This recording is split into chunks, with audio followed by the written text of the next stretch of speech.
নাম ছিল গেঞ্জাম মাঙ্গিয়া, হাতে হাতে হাত মিলিয়ে দিত। আমার এই বান্দার হাতে যখন তুই দর্শক রে বান্দা, তার হাত আর ছাড়তে পারস না, তারে সহ তুই জান্নাতে দাখিল হয়ে যা। এই জন্য ভাই বুজুর্গ, দুই গোষ্ঠীর মধ্যে গেঞ্জাম থাকলে গেঞ্জামটা ভাঙ্গার চেষ্টা করবেন। দুই বন্ধুর মধ্যে যদি সমস্যা থাকে সমস্যার সমাধানের চেষ্টা করবেন। দুই ব্যবসায়ীর মধ্যে যদি সমস্যা থাকে সমস্যার সমাধান করার চেষ্টা আমরা করব। আমরা এখানে সমস্যার আগুন জ্বালাইবার কোনো চেষ্টা করব না। সবাই বলেন ইনশাআল্লাহ। এক জায়গা দুই গোষ্ঠীর মধ্যে মহব্বত পয়দা করার জন্য মিথ্যা বলা যায়। আর একটা জায়গা হইল বিবি মোহতরমার একটা বদ অভ্যাস আছে, বেগম সাহেবের একটা বদ অভ্যাস আছে, কাপড় নিয়ে দাম কম করলে তার পছন্দ লাগে না। কথা বুঝেন নাই? দাম কম করলে তার পছন্দ লাগে না। কাপড়টা এমনি পছন্দ লাগছে, কিন্তু কাপড়ের দাম কম বললে পছন্দ লাগলেও লাগবে না। হেরে পছন্দ করাইবার জন্য 500 টাকার কাপড়ের দাম 1500 টাকা। কথা বুঝছেন না? এটা যাই। আর যুদ্ধের ময়দানে শত্রুকে গায়েল করার জন্য মিথ্যা কথা বলা যায়। এই তিন জায়গায় অবাস্তব বক্তব্য দেওয়ার শরীয়তেই জায়েজ করে দিয়েছে। মুহাম্মদ ইবনে মাসলামা রাদিয়াল্লাহু তাআলা আনহু বলেন, ইয়া রাসূলুল্লাহ, কাব ইবনে আশরাফের কাছে যাব, আমি কিছু অবাস্তব বক্তব্য দিতে হবে, আমাকে অনুমতি দেন। আল্লাহর নবী অনুমতি দিলেন। হযরত মুহাম্মদ ইবনে মাসলামা রাদিয়াল্লাহু তাআলা আনহু আবু নাইলা রাদিয়াল্লাহু আনহুর সাথে আরেকজনকে নিয়ে কাব ইবনে আশরাফের খেদমতে গিয়া কাব ইবনে আশরাফকে ডাক দিয়ে লিডার একটু বের হন। লিডার বাইরেছে। লিডার বের হইয়া কয়, এই মুহাম্মদের দলের সদস্য এখানে কে লেগে আসছ? মুহাম্মদ ইবনে মাসলামা রাদিয়াল্লাহু আনহু বলেন, ও লিডার, জীবনে আপনার একটা কথা না মেনে ভুল করেছি। কি কথা? আপনি বলেছিলেন মুহাম্মদের লোক ধরতাম না। মুহাম্মদের লোক ধরে এখন বড় লসে আছি। এটা সত্য কথা নয়, এটা বাস্তব কথা নয়, এটা অবাস্তব কথা। মুহাম্মদুর রাসূলুল্লাহ সাল্লাল্লাহু আলাইহি ওয়াসাল্লামের লোক ধরে সাহাবায়ে কেরাম হযরত জাফর ইবনে আবি তালিব রাদিয়াল্লাহু আনহু ওই যে আসমান দাদাশির সামনে দাঁড়ায় বলেন, আমরা হায়ওয়ানের অভ্যাস আমাদের মধ্যে ছিল, চুরি করতাম, ডাকাতি করতাম, জিনা করতাম, ব্যভিচার করতাম, মেয়ে সন্তান জন্ম নিলে জিন্দা মেয়েটারে মাটির তলে দাফন করতাম। অত্যন্ত দয়া করে আল্লাহ আমাদের কাছে মুহাম্মদুর রাসূলুল্লাহকে পাঠাইলেন। মুহাম্মদুর রাসূলুল্লাহর সহবত পাইয়া আমরা সেই গুণামার্কা মানুষ অভদ্র জাতি ভদ্রে পরিণত হলাম, অসভ্য জাতি সভ্যে পরিণত হলাম। আমাদের মধ্যে নাফরমানি ছিল, নাফরমানি ছেড়ে দিয়ে আমরা গুণী মানুষ হয়ে গেলাম। এই অবাস্তব বক্তব্য দিলেন। ও কাব, আমার কথা না মনে মুহাম্মদের লোক করলাম। মুহাম্মদ আজকে চান্দা চায়, কালকে চান্দা চায়, দিতে দিতে পকেট সব খালি হয়ে গেছে। এখন আপনার কাছে এসেছি কিছু পয়সা খরচ নেবার জন্য। মুহাম্মদ ইবনে মাসলামার উত্তরে কাব ইবনে আশরাফ বলে, মুহাম্মদের চিনো নাই? মুহাম্মদ তোমার পকেট খালি করছে, মুহাম্মদ তোমার কলিজা খালি করবো। নাউযুবিল্লাহ বলবেন না? হযরত মুহাম্মদ ইবনে মাসলামা রাদিয়াল্লাহু আনহু বলেন, ও লিডার, কথা তো ঠিক, তবে মুহাম্মদের যে লোক ধরলাম শেষ ফলাফল না দেখে তো ফিরতে পারি না। এটা অবশ্য ঠিক, রেজাল্ট না দেখে ফিরাটা ঠিক না, লগে থাক। এখন আপনার কাছে এসে কিছু পয়সা খরচ দেন। কাব ইবনে আশরাফ দুষ্ট লম্পট উত্তরে বলে, হে, পয়সা যে দিব তুই আমার পয়সা পরিশোধ করতে পারবে কেমনে? তোরা তো সব ফকির মুখের বাচ্চারা, তোমরা আমার পয়সা নিয়ে পয়সা দিবে কেমনে? আমি দিব কেমনে? এটা আপনার কি করলে বিশ্বাস হয়?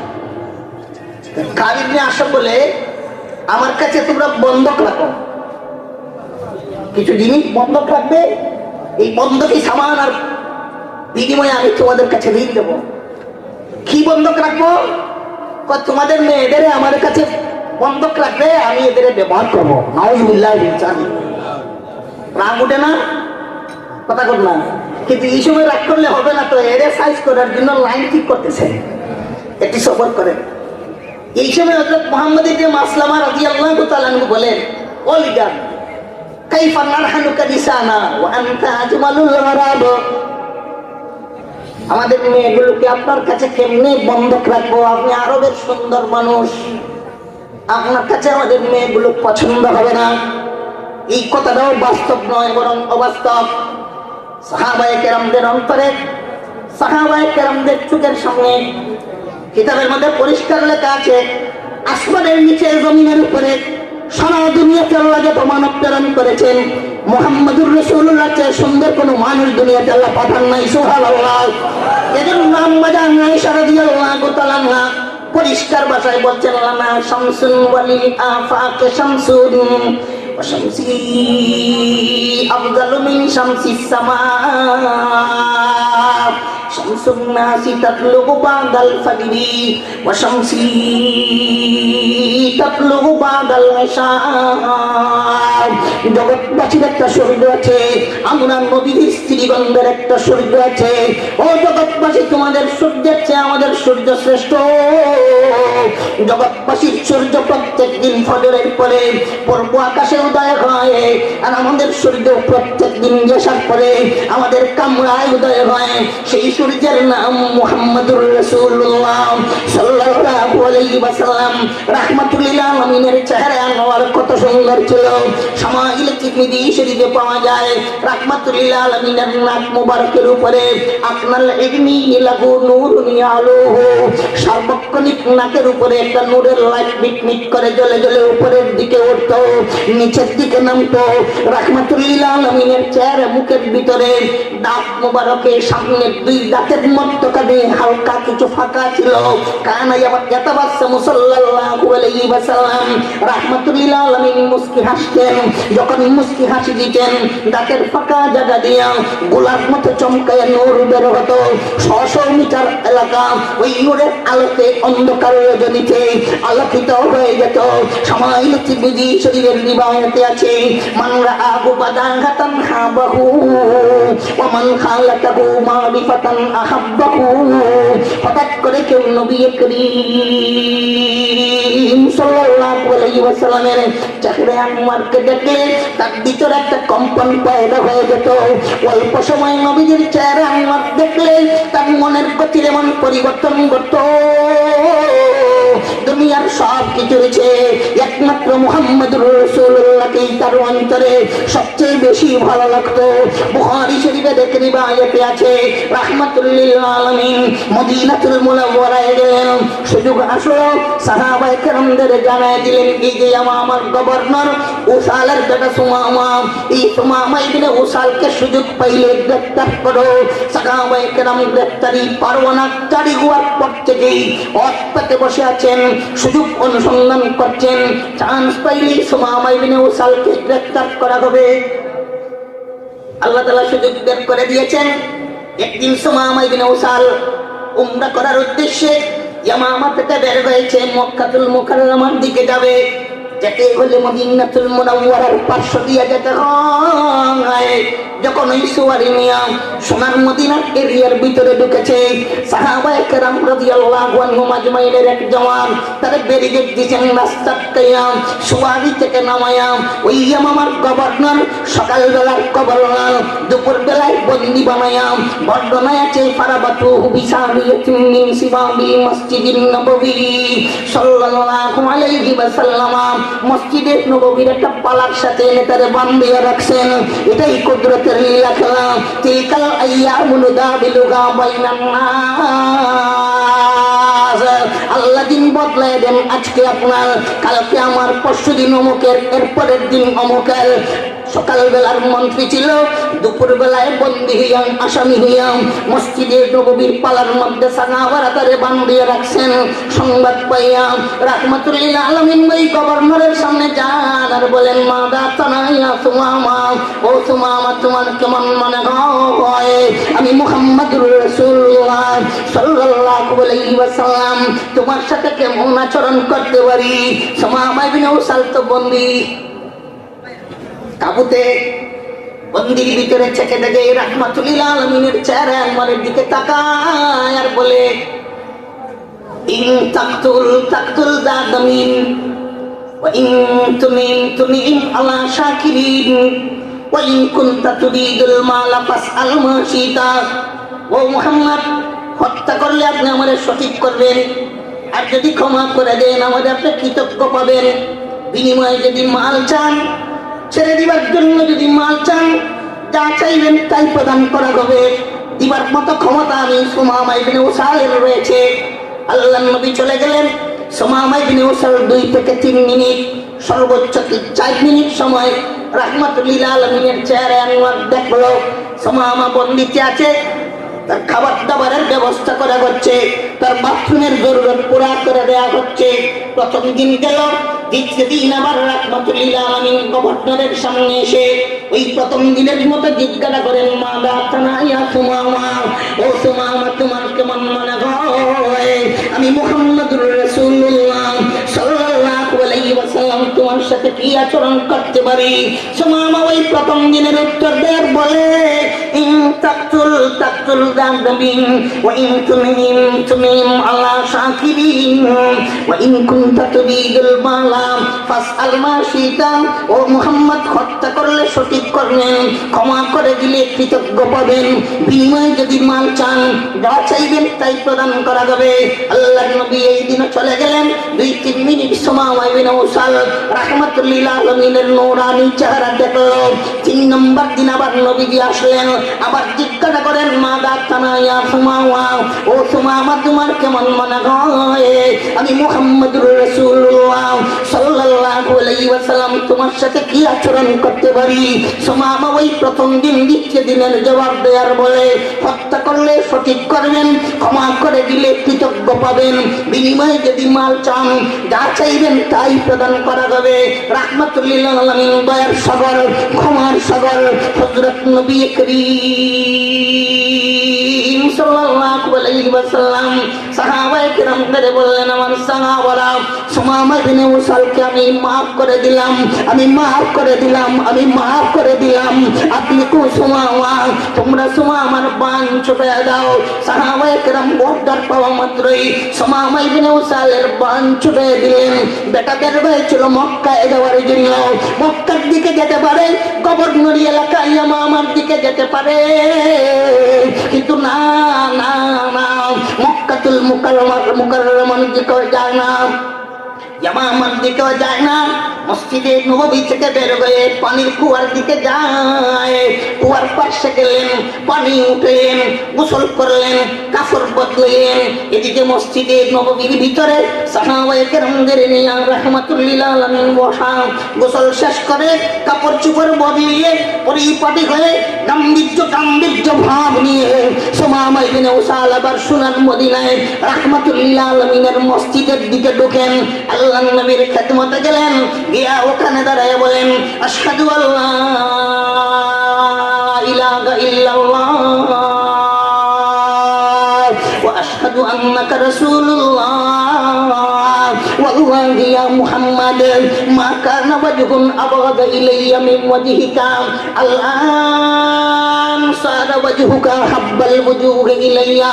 ওয়াল্লাহি ইয়া মুহাম্মাদ মা কানা বালাদুন আবগাদা ইলাইয়া মিন বালাদিকা আল-আন সারা বালাদুকা হাব্বাল বিলাদি ইলাইয়া। ওয়াল্লাহি ইয়া মুহাম্মাদ মা কানা দীনুন আবগাদা ইলাইয়া মিন দীনিকা আল-আন সারা দীনুকা হাব্বাদ দীন ইলাইয়া। ইয়া মুহাম্মাদ, আল্লাহর কসম কে বলি, এর আগ পর্যন্ত আমার মনের গতির অবস্থা এমন ছিল, আপনার চেহারার চেয়ে ঘৃণিত কোনো চেহারা আমি সুমামার কাছে ছিল না। 3 দিন আপনার শহরে অবস্থান করলাম, কিছু সময় আপনার নুরানি চেহারা দেখলাম, মনের গতির এমন পরিবর্তন ঘটলো। দুনিয়ার সকল চেহারার চেয়ে একমাত্র মায়ার চেহারা, একমাত্র মহব্বতের চেহারা আপনার চেহারা আমার অন্তরে হয়ে গেল। ইয়া রাসূলুল্লাহ সাল্লাল্লাহু আলাইহি ওয়াসাল্লাম, আপনার শহর মদিনার চেয়ে ঘৃণিত কোন শহর আমার কাছে ছিল না। মনের গতির এমন পরিবর্তন ঘটলো, এইবার দুনিয়ার সকল শহরের চেয়ে সোনার মদিনা অন্তরে প্রিয় হয়ে গেল। আপনার ধর্মের চেয়ে ঘৃণিত কোন ধর্ম আমি সুমামার কাছে ছিল না। মনের গতির এমন পরিবর্তন ঘটলো, একমাত্র দ্বীন ইসলাম আমার কাছে প্রিয় হয়ে গেল। সুমামা ইবনে উসাল রাসূল করিম সাল্লাল্লাহু আলাইহি ওয়াসাল্লামকে জিজ্ঞাসা করেন, সওয়াল করেন, ইয়া রাসূলুল্লাহ, জি 10-15 মিনিটের ভিতরেই শেষ করে দেব, চিন্তা করেন না। সুমামা ইবনে উসাল রাসূল করিম সাল্লাল্লাহু আলাইহি ওয়াসাল্লামকে বলেন, ইয়া রাসূলুল্লাহ, আমার কপাল হলো, আমার কপালে ফাটা দিয়েছে, এজন্য তো সাহাবায়ে কেরাম আমাদের গ্রেফতার করে নিয়ে আসলেন। সকালবেলার বেঈমান, বিকালবেলার ইমানদার হয়ে গেলাম। আমি তো উমরা করার জন্য বের হয়েছিলাম, সাহাবারা গ্রেফতার করে নিয়ে আসলেন। এখন কি আমি ওই উমরা করার জন্য মক্কায় যেতে পারি? রাহমাতুল লিল আলামিন বলেন, যাও যাও, উমরার কাম সম্পাদন করো। সুমামা ইবনে উসাল আগে ছিলেন কাফের, এখন রওনা দিলেন সাহাবী হইয়া। এটা আরেকটা আস্তে সুবহানাল্লাহ বলে। আগে ছিলেন কাফের, 3 দিন পরে রওনা দিলেন সাহাবী হইয়া। মক্কাতুল মুকাররমায় গেলেন, খানায় কাবার তাওয়াফ করেন, লাব্বাইক আল্লাহুম্মা লাব্বাইক তালবিয়া করেন। এইদিকে পুরা মক্কায় হইচই শুরু হয়ে গেছে। সাবা সুমামা বিধর্মী হয়ে গেছে। সুমামা আসল দিনে ছিল বক্তব্যে ঢুকে গেছে, নাউজুবিল্লাহ। সুমামা ইবনে উসাল রাদিয়াল্লাহু আনহুর কানে এই আওয়াজ ঢোকার পরে দাঁড়াইয়া কালাময়ী বক্তব্য প্রদান করলেন। ওরে বেঈমানের দলেরা, তোমরা যে যাই বলো না কেন, পরিষ্কার ভাষায় জানিয়ে দিতে চাই, এতদিন কুফরির অন্ধকারে ছিলাম, আল্লাহ তাআলার মেহেরবানি দ্বীন ইসলামের নূরের ভিতরে আমি প্রবেশ করেছি। ওরে মক্কার বেঈমানেরা, ওরে মক্কার কাফেররা, ওরে রাহমাতুল লিল আলামিনের দুশমনেরা, শোনো, পেট পালার জন্য ব্যবসা করতে যে আমার ইয়ামামায় যাও, পেট পালতে যে আমার ইয়ামামায় যাও, ইয়ামামা থেকে বস্তার পর বস্তা ভর্তি ও মক্কা নগরীতে রপ্তানি করা হতো। আজ থেকে আমি ইয়ামামার গভর্নর হিসেবে বলে দিতে চাই, আমার ইয়ামামা থেকে একটা গমের দানা মক্কা নগরীর বরাবরে রপ্তানি করা হবে না, মুহাম্মাদুর রাসূলুল্লাহ সাল্লাল্লাহু আলাইহি ওয়াসাল্লামের অনুমতি ছাড়া। দিগ্বিজয়ী বীরের জাতি আমরা মুসলমান, দিগ্বিজয়ী বীরের জাতি আমরা মুসলমান, জানাই দিব জগৎটারে আমরা মুসলমান। ও মুসলমান, মুসলিম সর কাটা सकते हैं, सर झुका नहीं सकते। মুসলমান মাথা কাটাইতে চিনে, মাথা ঝুঁকাইতে চিনে না। বলতেছিলাম হযরত মুহাম্মদ ইবনে মাসলামা রাদিয়াল্লাহু তাআলা আনহু কাব ইবনে আশরাফের কাছে গিয়েছেন, ইয়াদ আছে কি? হে কই বন্ধক রাখো। কি রাখবো? কই তোমাদের মেয়েগুলোরে রাখো। মুহাম্মদ ইবনে মাসলামা বলেন, আনতা আজমালুল আরাব। এটা একটা ফাঁকা গোপ দিয়েছে, খামাকা বক্তব্য দিবার তো অনুমতি নিয়ে গেছে, কথা বল না, অনুমতি নিয়ে গেছে। আমাদের মেয়ে আপনার পছন্দ লাগবে না, কি রাখবে? তোমাদের ছেলেগুলোরে বন্ধক রাখো। হযরত মুহাম্মদ ইবনে মাসলামা রাদিয়াল্লাহু তাআলা আনহু বলেন, ছেলেগুলোরে বন্ধক রাখলে হাদা আরুন আলাইনা, কিছুদিন পরে এলাকার মানুষ বলবে, তোর বাবা খাইতে পারে নাই, তোরে বন্ধক রাখিয়া কাবের কাছ থেকে পয়সা নিয়েছিল, তোর বাচ্চা খাইতে পারে নাই, তোরে বন্ধক রেখে পয়সা ছিল, হাদা আরুন আলাইনা। এটা আমাদের জন্য লজ্জার ব্যাপার। এই ফকরার বাচ্চাতে কি রাখবে, রাখবে নাকি? মুহাম্মদ ইবনে মাসলামা বলেন, ও লিডার, আমার কয়েকখানা তরবারি আছে, তরবারি লাইন ক্লিয়ার করেন, লাইনটা ক্লিয়ার করেন। আমার কয়েকখানা তরবারি আছে, এই তরবারিগুলো আপনার কাছে আমানত, এই রেহেন রাখবো, বন্ধক রাখবো, আর বিনিময়ে আপনার পয়সা দিবেন, ঠিক আছে? কোন সময়? কালকে মাগরিব পরে, কালকে সন্ধ্যার পরে তরবারি রাখবো, আমি আসবো, আপনি নাইলে আসবে, আমরা 3 জন আসবো। কথাবার্তা সব বন্দোবস্ত হয়ে চলে গেছেন। পরের দিন মাগরিবের পরে সাথী 2 জনকে নিয়ে হযরত মুহাম্মদ ইবনে মাসলামা রাদিয়াল্লাহু তাআলা আনহু রওনা দিয়েছেন। রওনা দিয়া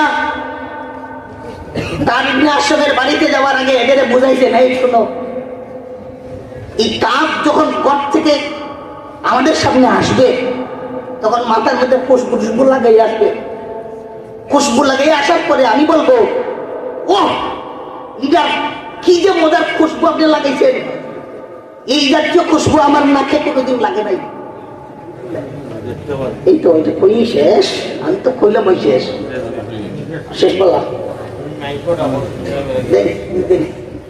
চা বগল সিন্নি খাইয়া আজকের মতো এখানে শেষ।